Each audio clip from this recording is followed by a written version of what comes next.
Bonjour à tous et bienvenue à cette édition spéciale de notre bulletin d'information hebdomadaire sur KDVox. Aujourd'hui, nous nous penchons sur les événements marquants en République centrafricaine. Le 12 avril 2024, une délégation du Fonds monétaire international, dirigée par M. Albert Tounamama, a rencontré le président Faustin Archange Touadéra pour discuter du programme élargi du crédit et des réformes économiques. La mission se poursuivra à Washington la semaine prochaine. Le programme alimentaire mondial a rencontré le président Touadéra le vendredi 12 avril pour discuter du programme des cantines scolaires. Le PAM soutient cette initiative qui vise à améliorer l'éducation et la santé des enfants tout en stimulant l'économie locale. Toujours en date du 12 avril, au Palais de la Renaissance, 8 officiers généraux de la gendarmerie nationale ont été récompensés pour leur service exemplaire. Le général d'armée Henri Wanzé Lingisara a souligné l'importance de la gendarmerie dans le maintien de l'ordre et la sécurité nationale. Mercredi 10 avril 2024, les musulmans centrafricains ont célébré l'Aïd el-Fitr en présence du président Touadéra. Ce moment de prière a été marqué par un appel à la paix et à l'unité nationale. Bloomfield Investment Corporation a attribué une notation financière à la RCA en monnaie locale. Cette démarche vise à renforcer la transparence et à améliorer la perception de l'économie du pays. Dans un effort pour dénoncer les coupures d'eau et d'électricité abusives qui touchent la ville de Bangui, la société civile a organisé une marche pacifique ce 12 avril 2024. Une centaine de Banguissois se sont mobilisés pour exprimer leur mécontentement face à ces interruptions récurrentes qui affectent leur quotidien. Cette manifestation vise à sensibiliser les autorités sur l'urgence de trouver des solutions durables pour garantir un accès fiable à ces services essentiels. À Beberati, dans la préfecture de Mambéry-Kadéi, l'accès à l'eau potable devient de plus en plus difficile. La société de distribution d'eau Sodeka pointe un problème d'énergie pour l'alimentation de ses machines. Les habitants se plaignent des interruptions fréquentes et la qualité de l'eau. La santé publique est menacée par la propagation des maladies hydriques. Malgré les efforts des ONG, la situation reste critique. La Sodeka reconnaît les difficultés, mais souligne les défis liés à la croissance démographique. La distribution d'eau est désormais rationnée par secteur. Voilà les principaux événements de cette semaine en République centrafricaine. Restez à l'écoute pour plus d'informations sur KDVox. Je suis Rokaoulé Landong. Merci de nous avoir rejoints à la semaine prochaine pour une nouvelle édition spéciale.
C'est l'heure de manger pour les détenus de la maison d'arrêt et de correction de Berbérati, dans l'ouest de la République centrafricaine.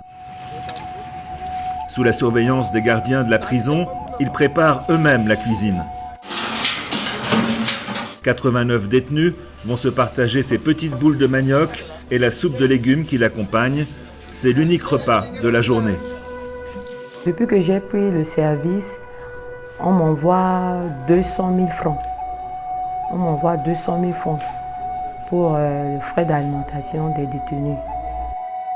Cette somme représente environ 70 francs CFA par détenu et par jour, soit environ 12 cents par personne. C'est totalement insuffisant. Pour aider les prisonniers à se nourrir, la MINUSCA soutient donc les autorités pénitentiaires de Berbérati dans l'entretien d'un champ de manioc. Ce matin, les détenus ont été sélectionnés pour aller entretenir ce champ providentiel situé sur le terrain de la prison.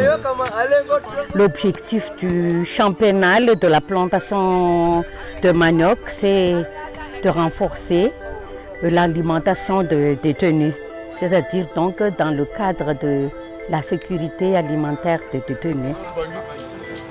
L'entretien de ce champ permet également aux prisonniers d'apprendre les bases de l'agriculture. L'initiative qu'on a prise, c'était à l'appui de la MINUSCA, en voyant les détenus rester dans la maison d'arrêt comme ça, sans autant travailler. Et après leur sortie, ils vont recommencer leurs bêtises. Et la MINUSCA a sollicité auprès des ONG nationales pour les venir en aide, pour que certains d'entre eux aient les notions des champs, pour qu'à leur sortie, ils ne répètent pas ce qu'ils ont fait avant d'être ramenés à la maison d'arrêt. En plus de ce champ pénal, les prisonniers cultivent un petit jardin maraîcher. Ce jardin sert à les détenus qui sont à l'intérieur. Parce que c'est au profit de ça qu'on utilise pour leur ration alimentaire. En attendant que les plants de manioc deviennent adultes, les détenus vont continuer à ne pas pouvoir manger à leur faim. Tous les soutiens sont donc bienvenus. Ce dimanche, un prêtre est venu faire la messe dans la prison. Il n'apporte pas seulement une nourriture spirituelle aux prisonniers. La collecte est destinée à leur acheter de la nourriture.